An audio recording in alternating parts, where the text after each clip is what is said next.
اعوذ باللہ من الشیطان الرجیم، بسم اللہ الرحمن الرحیم۔ سورہ آل عمران آیت نمبر 23۔ یہ بہت عام آیت ہے۔ اس میں اللہ تعالیٰ نے خاص طور سے یہودیوں کے بارے میں ذکر کیا ہے۔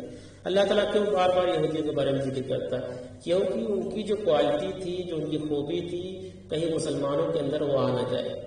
الرٹ کرتا ہے، بار بار بتا کے دیکھو ایسا نہ ہو، مگر ہم غور نہیں کرتے۔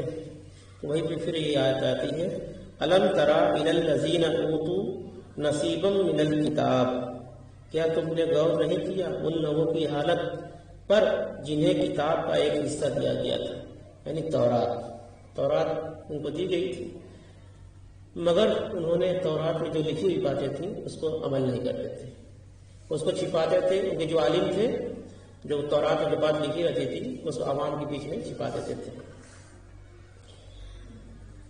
یدعون الی کتاب اللہ لیحکم بینہم، اب انہیں بلایا جاتا ہے اللہ کی کتاب کی طرف کہ وہ ان کے مابین فیصلہ کرے۔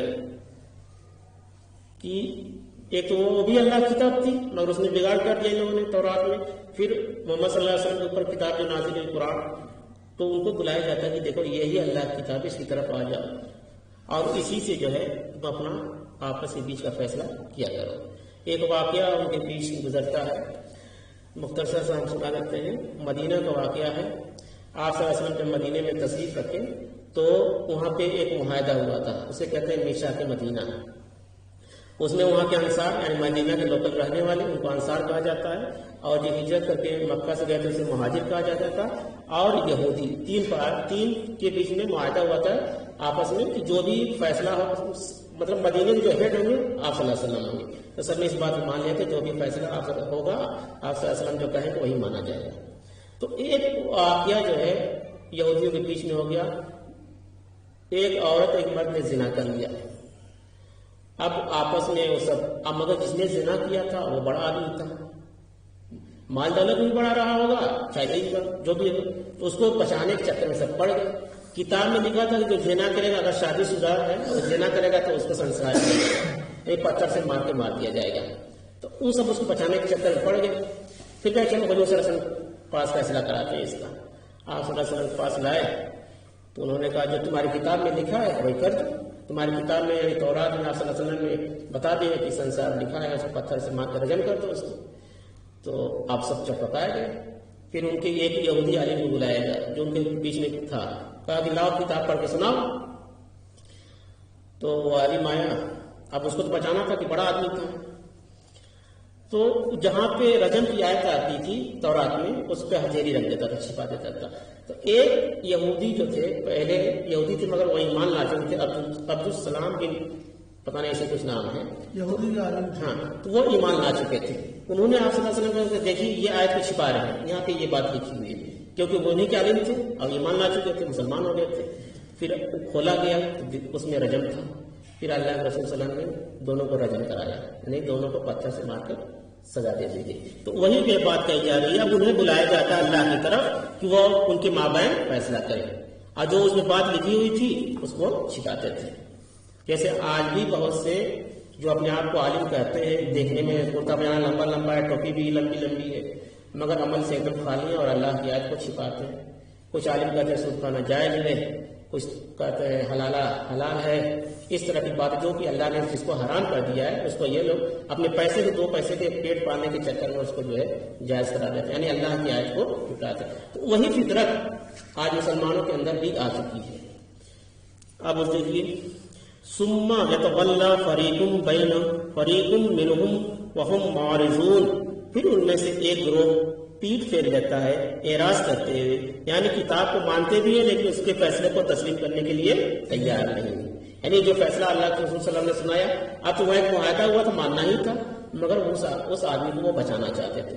یہ رجم کا یہ ہے کہ اگر کوئی شادی شدہ آدمی ہے، اس نے زنا کیا ہے تو اس کے اوپر رجم واجب ہوگی، اس کو رجم کیا جائے گا، پتھر سے مار کے اس کو ہلاک کر دیا جائے گا۔ ہاں، اگر حمل ٹھہر بھی آیا عورت کو تو جب بچہ پیدا ہو جائے گا، دودھ پینے سے فارغ ہو جائے گا، پھر اس کو سزا دی جائے گی، اس کی اتنی ہی مہلت ہے، چھوٹ ہے۔ ذالک بأنہم قالوا لن تمسنا النار الا ایام معدودات، اور یہ اس وجہ سے کہتے ہیں کہ ہمیں تو جہنم کی آگ چھو ہی نہیں سکتی مگر گنتی کی چند دن.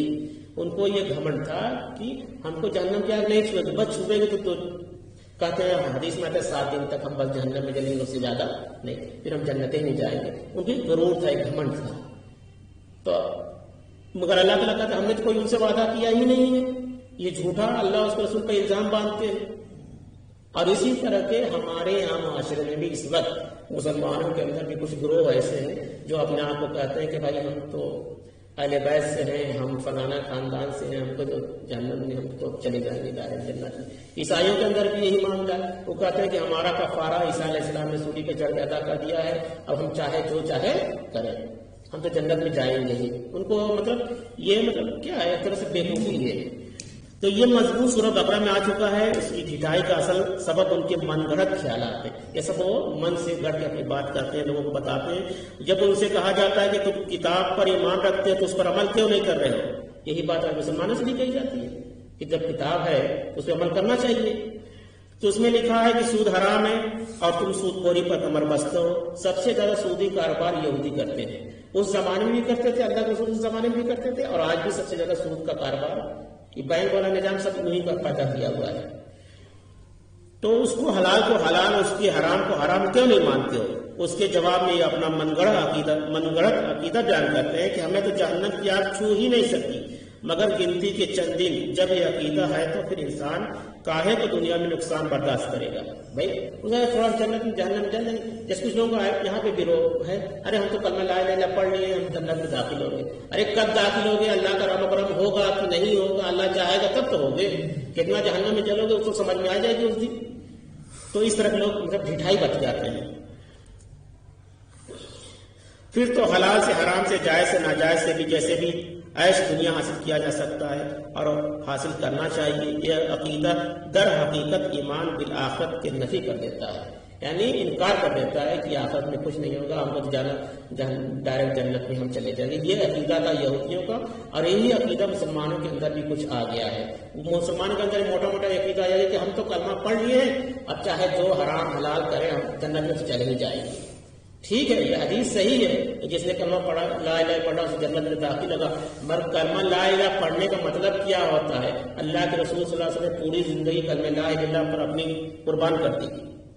اس کا مطلب یہ ہوتا ہے خالی زبان سے اقرار کرنا. اس کسی کو پڑھوا دو کلمہ لا الہ الا اللہ، کوئی بھی پڑھ لے گا. وہ نہیں، دل سے اقرار کرنا، اس پہ عمل کرنا پڑے گا. وغرہم فی دینہم ما کانوا یفترون، اور انہیں دھوکے میں مبتلا کر دیا ان کے دین کے بارے میں ان چیزوں نے جو گڑھتے رہتے ہیں، یعنی اب گڑھ کے اپنے آپ سے دین کو بے بگاڑ پیدا کیا اور اس کو دھوکے میں زندگی گزار رہے ہیں. اس طرح کے جو عقائد اور نظریات انہوں نے گڑھ لیے ہیں ان کے باعث یہ دین کے معاملے میں گمراہی کا شکار ہو گئے ہیں. اللہ نے تو ایسی کوئی ضمانت نہیں دی تھی، اللہ نے ایسی کوئی بات نہیں کہی تھی. تورات لاؤ، انجیل لاؤ، کہیں ایسی ضمانت نہیں ہے. یہ تمہارا من گڑت عقیدہ، یعنی یہودی کا جو ہے یہ من گڑت عقیدہ ہے کہ ہم تو جنت کی چند دن میں رہیں گے اور پھر جنت میں چلے جائیں گے، جو دوزخ کی آگ ہم کو چھوئے گی نہیں. یہ ان کا من گڑت عقیدہ تھا، اور اسی وجہ سے اب تم دین کے اندر بددین یا بے دین ہو گئے ہو. فَكَيْفَ إِذَا جَمَعْنَاهُمْ لِيَوْمٍ لَا رَيْبَ فِيهِ، تو کیا حال ہوگا جب ہم انہیں اکٹھا کریں گے اس دن جس کے بارے میں کوئی شک نہیں. یعنی آخرت کے بارے میں اللہ تعالیٰ بتا رہے ہیں. پوری بات بتانے کے بعد اب اللہ تعالیٰ دھمکی انداز میں بات بتا رہے ہیں، دیکھو کیا ہوگا. تو کیا حال ہوگا جب ہم انہیں اکٹھا کریں گے اس دن جس کے بارے میں کوئی شک نہیں، یعنی حساب کتاب کے دن، یعنی قیامت کے دن.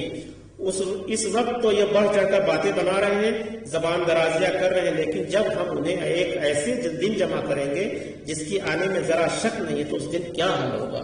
آدمی سوچ لے تو روح کاٹ جائے گی کہ عرش کے سائے کے علاوہ کوئی سایہ ہی نہیں تھا اور سورج جو ہے ایک دم سر پہ ہوگا. وَأُفَّتْ كُلُّ نَفْسٍ مَا كَسَبَتْ، اور ہر جان کو پورا دے دیا جائے گا جو اس نے کمائی کی ہوگی. یعنی جو اس نے دنیا میں کمائی کی ہوگی، یعنی جس نے نیکی کی ہوگی اس کا بھی بدلہ دے دیا جائے گا، جس نے برائی کی ہوگی اس کا بھی بدلہ دیا جائے گا. سورہ زلزال میں آتا ہے وَمَن يَعْمَلْ مِثْقَالَ ذَرَّةٍ خَيْرًا يَرَهُ ومن يعمل مثقال ذرة شرا، جس نے ذرہ برابر نیکی کی اس دن بھی دیکھ لے گا، جس نے ذرہ برابر برائی کی ہوگی اس کو بھی اس دن وہ دیکھ لے گا۔ وہی پہ بات کہی جا رہی ہے کہ ہر جان کو پورا کا پورا دے دیا جائے گا جو کچھ اس نے کمائی کی ہوگی، وہم لا یظلمون، اور ان پر کوئی زیادتی نہیں ہوگی، اور ان پر کوئی ذاتی، یعنی جس کا جتنا ہوگا اتنا ہی ملے گا، یعنی اس میں کوئی ظلم نہیں ہوگا، جب عدل ہوگا، انصاف ہوگا اللہ کے دربار میں، جو کہ دنیا میں ممکن نہیں، کچھ 19-20 ہو جاتا ہے، اور اللہ تعالیٰ کے یہاں ایسی بات نہیں ہے، وہاں عدل میں انصاف ہوگا، جس نے جو کیا ہوگا اس کے سب سامنے اس کے اعمال رکھ دیا جائے گا، اور اس کے انصاف اس کے اللہ تعالیٰ اس کے بعد فیصلہ کر دے گا کہ تم نے کیا کیا ہے، اللہ کی کتاب کو مانا ہے یا نہیں مانا ہے۔ اللہ تعالیٰ سے دعا ہے کہ ہم لوگ اس آیت پر عمل کرنے کی توفیق عطا فرمائے، آمین ثم آمین۔